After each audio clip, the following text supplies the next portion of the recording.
E aí, pessoal, beleza? Meu nome é Adam, tá? Eu sou filho da professora Fátima de História. E nesse período de quarentena que estamos passando, quem irá dar as aulas de História serei eu, por uma questão de ajuda à minha mãe, porque ela está agoniada com as coisas que está acontecendo aqui em casa, muita coisa, enfim. Então eu vou ajudá-la para ser menos uma carga nas costas dela. E eu vou tentar ser, assim, o mais didático possível, como ela é, e eu espero que todos entendam, tá ok? A minha didática. Então vamos lá, né? A aula de hoje é uma aula para o nono ano. Eu estou com um livro aqui, ó, para eu não fugir do assunto da aula, tá? Para não falar coisa demais, também não falar coisa de menos. E o assunto dessa aula é o capítulo 3, que é Era Vargas. Que, minha gente, sendo sincero com vocês, Era Vargas é um conteúdo, assim, de extrema importância na história do Brasil. Não que os outros, não desmerecendo os outros, mas Era Vargas é muito importante e também será importante para vocês no futuro. Então vamos lá, eu espero que todos entendam. Vou tentar ser breve, didático, como eu já falei, e boa aula para todos. Então vamos lá. Como qualquer conteúdo da história, a gente tem que situar no contexto histórico. A gente tem que situar o que é que estava acontecendo naquele período, antes da Era Vargas. Porque a Era Vargas vai de 1930 até 1945. E o que é que estava acontecendo naquele período? Antes da Era Vargas, o Brasil, melhor dizendo, estava num período, numa época que era chamada de República Oligárquica, que é mais conhecida como República Velha. Eu acho que vocês já estudaram esse período. Que o, mas vamos analisar pelo nome República Oligárquica. Vamos tentar analisar. República Oligárquica. Oligárquica vem de oligarquia. Então, a República Oligárquica era uma república que favorecia apenas as oligarquias do Brasil daquela época. E quais eram as oligarquias, Adam? As oligarquias eram os coronéis. Lembra do coronelismo? Voto de cabresto, política do café com leite, em que só quem poderia ser presidente da época eram coronéis de São Paulo e de Minas Gerais. Enfim, a república daquela época, a República Velha, era uma república que era para a oligarquia, para atender os prestígios, as necessidades, o que a oligarquia queria. E a oligarquia sempre é uma camada menor, assim, é uma camada muito pequena em relação aos demais, ao restante da população brasileira. Entende? Então, isso vai gerar descontentamento para as populações. Vai gerar descontentamento para quem trabalha, para os tenentes, para as camadas populares, para aqueles que são mais pobres, para as classes médias baixas. Porque a oligarquia sempre são aqueles que são mais ricos, tá? São a minoria, lembre disso, as oligarquias são a minoria.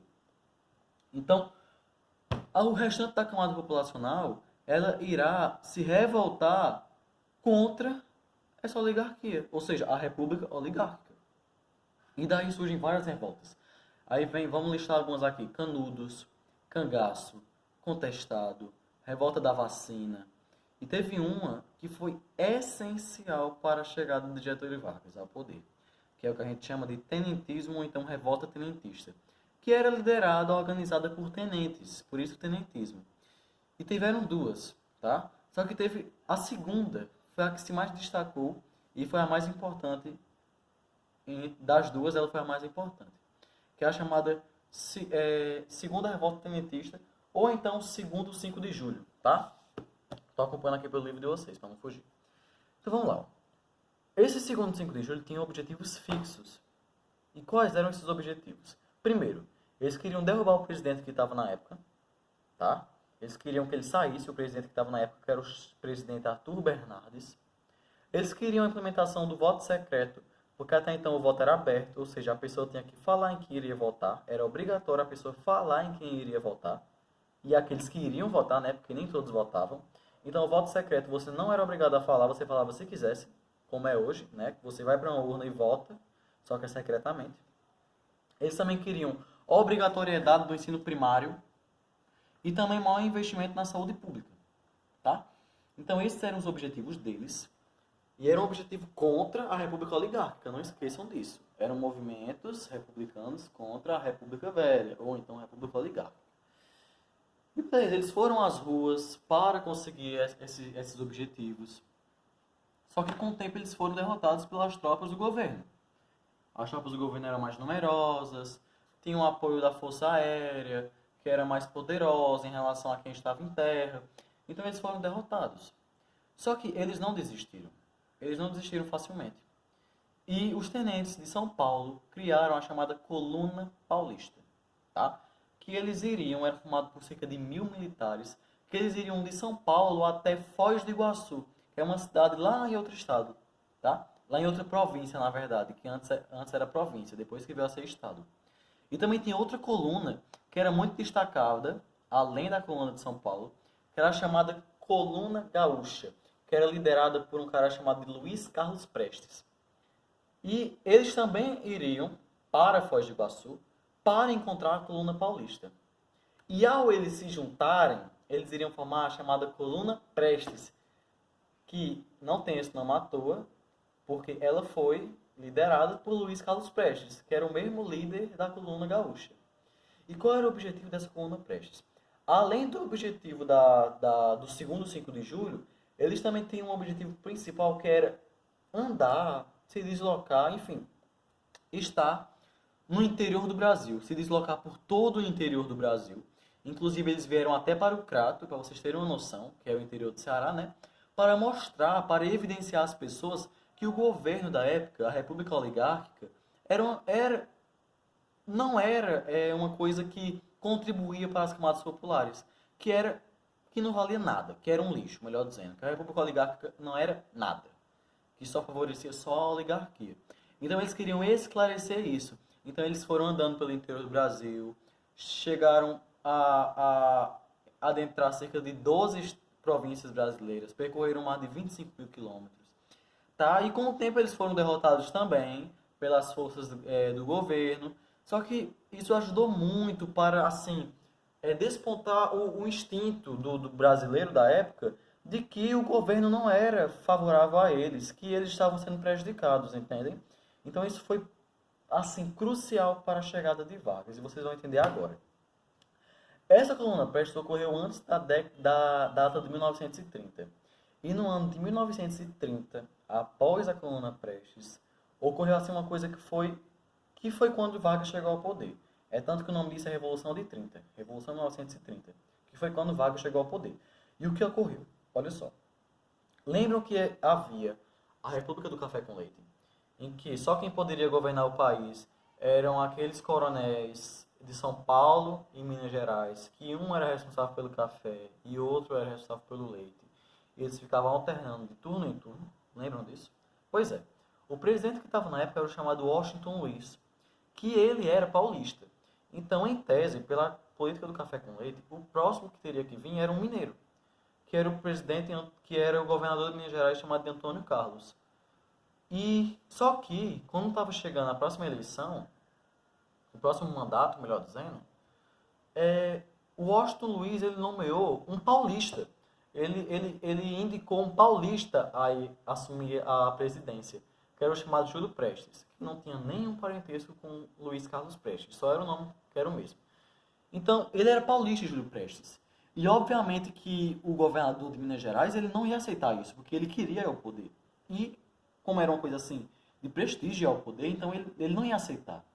Então, ele, em parceria com a oligarquia gaúcha e paraibana, criou a chamada Aliança Liberal, que seria como se fosse um partido, e ele iria representar alguém que iria no lugar dele para, digamos assim, competir com o Júlio Prestes. E quem ele nomeou para ser presidente e vice-presidente, vocês acham que foi quem? Getúlio Vargas, que era da oligarquia do Rio Grande do Sul, da oligarquia gaúcha. E o vice-presidente de Getúlio seria João Pessoa. É tanto que João Pessoa, ele era paraibano, e a capital da Paraíba é João Pessoa, né? O nome é João Pessoa, que foi em homenagem justamente a esse cara, João Pessoa. Só para curiosidade.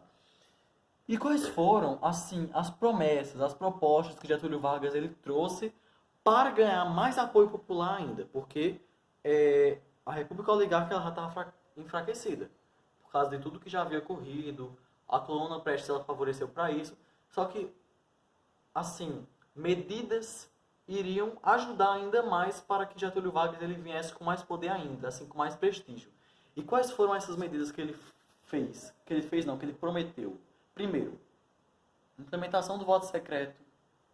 que era uma coisa que era almejada lá pelos tenentistas, lembra do segundo 5 de julho, tá? Outra coisa também era a implementação de leis trabalhistas, beleza? Que, ou seja, que os trabalhadores teriam leis, teriam direitos para, o seu trabalho, para ajudá-los, enfim, para deixá-los mais confortáveis.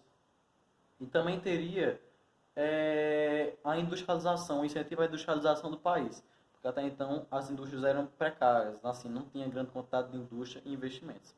Então isso favoreceu para que Getúlio Vargas ele ganhasse apoio popular. Tá? E outra coisa também que tinha enfraquecido o prestígio do presidente até então, que era Washington Luiz. Não sei se vocês lembram, mas em 1929 tinha ocorrido o crash da Bolsa de Valores em Nova York, que foi a chamada crise de 1929, ou então crise de 29. E o Brasil até então, a principal atividade econômica dele era o café. E a gente produzia milhares de toneladas de café, milhares de toneladas. E os Estados Unidos, eles estavam em crise, com a crise de 29. E eles eram os principais compradores do café brasileiro. E como eles estavam em crise, eles não iriam gastar com produto de fora, né? Eles iriam querer exportar, eles queriam vender e não comprar. Então, o café brasileiro ele foi desvalorizado, ele não tinha com quem comprar. E as pessoas atribuíram essa crise do café brasileiro a quem? Ao Washington Luiz, tá? Então, tudo isso favoreceu para que Vargas ele chegasse com poder, com prestígio. Todos queriam que ele viesse. Eles queriam que outra pessoa, além da República Oligárquica, viesse. Com medidas assim inéditas, revolucionárias, que foi o que Vargas prometeu, que eu já falei. E beleza. Nas eleições, Júlio Prestes ganhou, porque não eram as camadas populares que votavam, eles não tinham o direito de votar. Então quem votava era a oligarquia, e obviamente queriam votar em Júlio Prestes. Só que, poxa, Getúlio Vargas ele não aceitou. E sem contar que tempo depois, João Pessoa foi assassinado pela oposição. Então isso favoreceu muito para que, além de Getúlio Vargas tentar ganhar o poder, as pessoas também se revolucionassem, também se rebelassem para que ele chegasse. E com isso aconteceu a Revolução de 30, em que os tenentes eles tiraram Washington Luiz do poder, que Júlio Prestes ainda não tinha assumido, ele só iria assumir no outro ano, ainda estava Washington Luiz.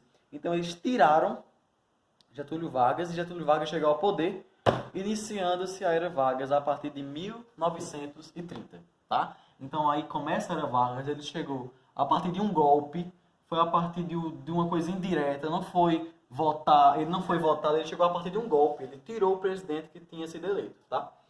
E a Era Vargas, ela é dividida em 3 períodos. 3. Quais são esses? O primeiro período é o que a gente chama de governo provisório, que vai de 1930 até 1934, tá? E por que governo provisório? Provisório porque, como o Getúlio Vargas estava ali ilegalmente, como ele não tinha sido eleito legalmente a partir de votos, a partir de eleições, então significa que ele estaria ali provisoriamente, não era permanente. Provisório é uma coisa que não é permanente. Então era um governo que ele estaria ali por algum tempo, tá? O segundo período é o governo constitucional, que vai de 34 a 37, ok? E o terceiro período é o governo ditatorial, que é chamado de Estado Novo, que vai de 37 até o fim da Era Vargas, que é 1945, beleza? Então vamos entender aqui o que aconteceu em cada período desse. Primeiramente a gente vai entender o governo provisório, tá? Aconteceu o seguinte, ó. Quando Vargas ele chegou ao poder, ele tinha o direito de nomear o governador que ele quisesse para cada província, que depois vieram a ser estados, né? Então, o governador de São Paulo, se ele quisesse que não fosse paulista, poderia não ser paulista. E justamente isso que ele fez. Ele nomeou um governador em São Paulo que não era paulista. E a galera de São Paulo ela não aceitou isso. Não aceitou isso. E eles criaram uma revolta, que era chamada de revolta constitucional, que era justamente para que São Paulo tivesse um representante de São Paulo como governador, e também que o Brasil tivesse uma constituição, uma nova constituição, porque até então a constituição era muito antiga. Então tinha que renovar. Por isso que o nome é Revolta Constitucionalista, ou então Revolução Constitucional. E Getúlio Vargas atendeu ao pedido deles, Ele nomeou um governador que o nome dele era Pedro de Toledo, que ele era paulista, só que ele não tinha convocado uma Assembleia Constituinte ainda. Ele ainda não fez uma nova Constituição, então o movimento continuou. Por isso que era chamado principalmente de revolta, ou então movimento constitucionalista. Ok? Revolta constitucionalista. Ok? E um marco, assim, muito forte para que essa revolução ela se agravasse, ela ganhasse força, foi a morte de 4 estudantes. 4 estudantes que participavam do movimento, que era Martins, Miragaia, Drauzio e Camargo. Que com a morte deles, o movimento recebeu o nome de movimento MMDB. MMDC, quer dizer. A sigla do movimento, a sigla era MMDC, por causa da morte desses estudantes. E beleza, depois de um tempo, essas pessoas elas foram presas, elas foram caçadas. Só que Getúlio Vargas ele percebeu que tinha que criar uma Constituição. E a partir disso ele criou uma Constituição no Brasil, em 1934. E essa Constituição assim foi um marco na história do Brasil. Porque aconteceu coisas que não tinham até então. Principalmente uma coisa assim que não tinha, que foi assim, que é lembrado, sempre será lembrado. O direito do voto à mulher. A mulher não votava até então. E com essa Constituição de 1934, ela passou a votar, tá? Ela passou a votar e foi uma conquista das mulheres. As mulheres não votariam e depois de muita luta elas passaram a votar, tá? Outra coisa também, a criação da Justiça do Trabalho. Também teve uma coisa que os cientistas queriam lá daquele segundo movimento, que era a obrigatoriedade do ensino primário, ele também implementou. Também implementou as leis trabalhistas, que era uma coisa assim, nossa, que é destacado demais nessa Constituição, que vem aí descanso semanal nos domingos, também tem férias remuneradas, 8 horas diárias de trabalho, pessoas abaixo de 14 anos não poderiam trabalhar, ok? Então isso foi assim, foram as principais características dessa Constituição. Além de um eleitorado, além de uma eleição para eleger o presidente a partir do voto indireto. Indireto porque não seria direto das pessoas, como é hoje em dia. Seria indireto, a partir da Assembleia. Então, beleza. E a partir disso, Vargas ele se autoelegeu presidente. Então, agora, ele estava ali permanentemente. A partir de 34, e seu mandato teria 4 anos, até 38. Tá? E daí inicia o que a gente chama de governo constitucional, porque é um governo que tem uma Constituição. Vamos lá, agora vamos iniciar o governo constitucional, tá? Que foi de 34 a 37. E eu tenho uma coisa que eu tenho que destacar desse período. Nesse período existiam 2 grupos característicos, que eram chamados integralistas, que eram chefiados por um jornalista chamado de Plínio Salgado, que esses integralistas eles eram regidos pelos postulados do fascismo. Fascismo de Mussolini, aquele governo autoritário e totalitário. Ok? Então eles queriam a implantação, os integralistas, eles queriam a implantação de um governo totalitário e autoritário no país. E eles criaram uma aliança que era chamada Ação Integralista Brasileira, ou então AIB, que era esse grupo que eles iriam lutar para que no Brasil tivesse um regime autoritário centralizado numa figura que seria Getúlio Vargas.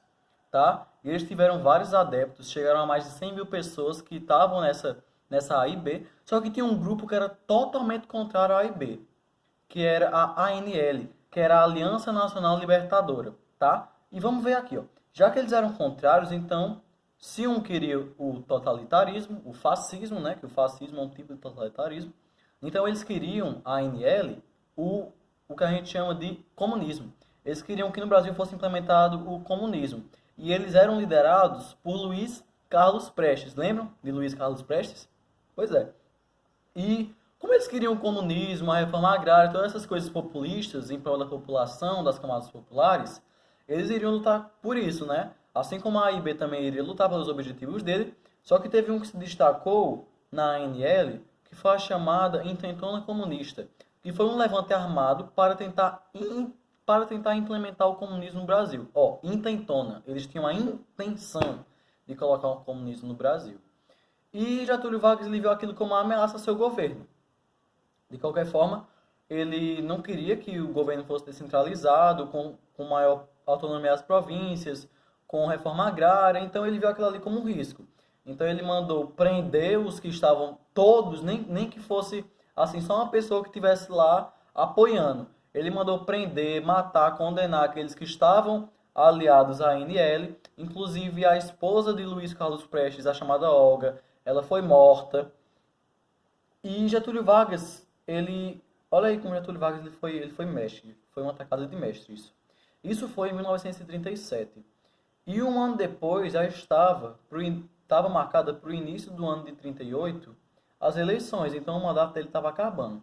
Então ele pensou assim, caramba, e se eu falar para todos que essa intentona comunista, eles eram um risco ao país, que eles estavam ameaçando o país, que eles queriam tomar o poder e implementar uma coisa assim que seria horrível, que no caso seria o comunismo, né? Então, Getúlio Vargas, ele criou um plano, ele inventou, dizendo que existia um plano dos membros da ANL, que era que eles diziam que era o chamado Plano Cohen. Só que esse plano não existia. Getúlio Vargas, ele inventou que esse plano Cohen era um golpe que os comunistas iriam fazer, os membros da ANL, para conseguir ter posse do Brasil. Getúlio Vargas, ele falou que ele teria que continuar, olha a estratégia, viu? Ele teria que continuar para proteger o Brasil dos comunistas. Então daí ele implementou um golpe e ele continuou no Brasil, chefiando o Brasil, e implementou a sua ditadura, que era a chamada ditadura do Estado Novo. Por que Estado Novo? Porque até então tudo que estava antes daquele período era velho. Por daí que vem República Velha, entenderam? Então, é Estado Novo, é um regime ditatorial. E como era um regime ditatorial, a primeira coisa que Getúlio Vargas ele fez foi o seguinte: implementação do estado de sítio, ou seja, ele fechou o Congresso. Também o estado de emergência, que o governo ele tem a permissão para condenar, para torturar e para invadir casas de pessoas que eram contra o governo. Também o fim da autonomia das províncias, ou seja, o fim do federalismo. Então era uma ditadura, era uma coisa autoritária, era uma coisa assim, Getúlio Vargas estava no centro. E Getúlio Vargas ele pensou o seguinte: já que ditadura é uma coisa assim que não é bem vista pelas pessoas, obviamente, ditadura é uma coisa horrível. Então ele pensou que ele teria que fazer alguma coisa para que as pessoas ele tivesse bons olhares com as pessoas. Tivesse de novo, né? Porque ele já tinha desde quando ele tentou ser eleito. Lá da Aliança Liberal, lembram? Então, o que foi que ele fez? Ele implementou no Brasil o chamado trabalhismo, que o trabalhismo era justamente medidas a favor dos trabalhadores. É tanto que ele anunciou a chamada CLT, que é a Consolidação da Lei do Trabalho. Lembra daquelas leis do trabalho que tinham sido implementadas lá da Constituição de 34? Ele vai consolidar agora no Estado Novo. Por isso, CLT, Consolidação das Leis do Trabalho. Então daí vem um monte de coisa que vai favorecer muito os trabalhadores. Todas aquelas coisas que eu tinha dito, férias remuneradas, 8 horas de trabalho. Então daí ele começou a ter mais apoio dos trabalhadores, das camadas populares. E também teve outra coisa que ele implementou, que foi o chamado Departamento de Imprensa e Propaganda. O que era o DIP? O que era esse Departamento de Imprensa e Propaganda? A função do Departamento de Imprensa e Propaganda, ou então do DIP, era censurar aqueles que eram contra o governo, porque sempre tem aqueles que têm mais senso crítico, que investigam mais e que sabem que uma ditadura, de qualquer forma, não é uma coisa boa. Então tinham aqueles que criticavam, então o DIP ele iria censurar aquilo. Muitos sambas foram censurados, tá? Jornais, tudo. Obviamente que ainda tinha crítica, só que era ilegal, porque o DIP ele ia lá em censurar. Só que tem uma coisa que o DIP ele ia fazer de principal, que era espalhar a imagem de Vargas como uma pessoa trabalhista, como uma pessoa populista, em prol dos trabalhadores. É daí que vem aquele lema, o pai dos pobres, tá? Só que em contrapartida ele também era a mãe dos ricos, né? Porque ele também tem medidas que iam a favor dos ricos. Essas medidas do DIP era para ele ganhar apoio popular. Então ia ter várias imagens dele com crianças, dele fazendo medidas em prol dos trabalhadores. Por isso que vem aí a imagem do pai dos pobres. Vem daí, do DIP, tá? E beleza, então a gente já entendeu o que aconteceu no Estado Novo. A gente entendeu como foram os planos de Vargas para ganhar apoio. Só que como é que estava a economia nesse período? A economia, galera, ela se desenvolveu muito na época de Vargas. Vargas era nacionalista.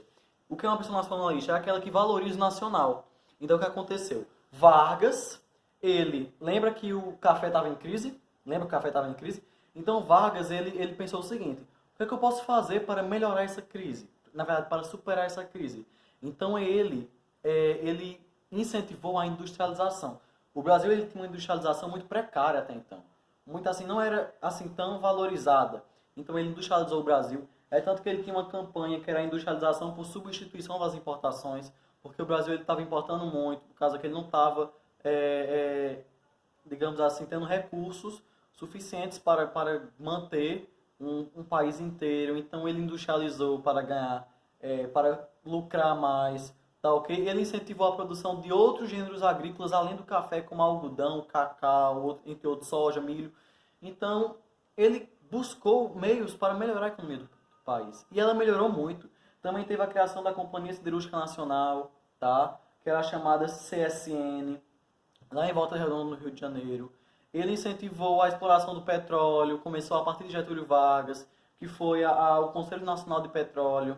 Tá? Também teve a criação da Companhia do Vale do Rio Doce, lá no Rio de Janeiro, para explorar minérios de ferro. Tá, ok? Então, a economia, ela ganhou um destaque muito grande, tá? Então, a economia, ela alavancou nesse período. Ela estava superando uma crise. Só que com o tempo, quando foi chegando, assim, ali em 45, o Estado Novo estava acabando. Tá? O Estado Novo estava acabando. E o que foi que favoreceu para o Estado Novo acabar? O fim do Estado Novo. Vamos lá. O Brasil, lembre-se que de 39 a 45 tem acontecido um fenômeno mundialmente conhecido, que é estudado até hoje, que é a Segunda Guerra Mundial. E o Brasil, ele tinha ido para a Segunda Guerra Mundial. Ele foi como aliado dos Estados Unidos para fornecer soldados, armamento, para ajudar os Estados Unidos.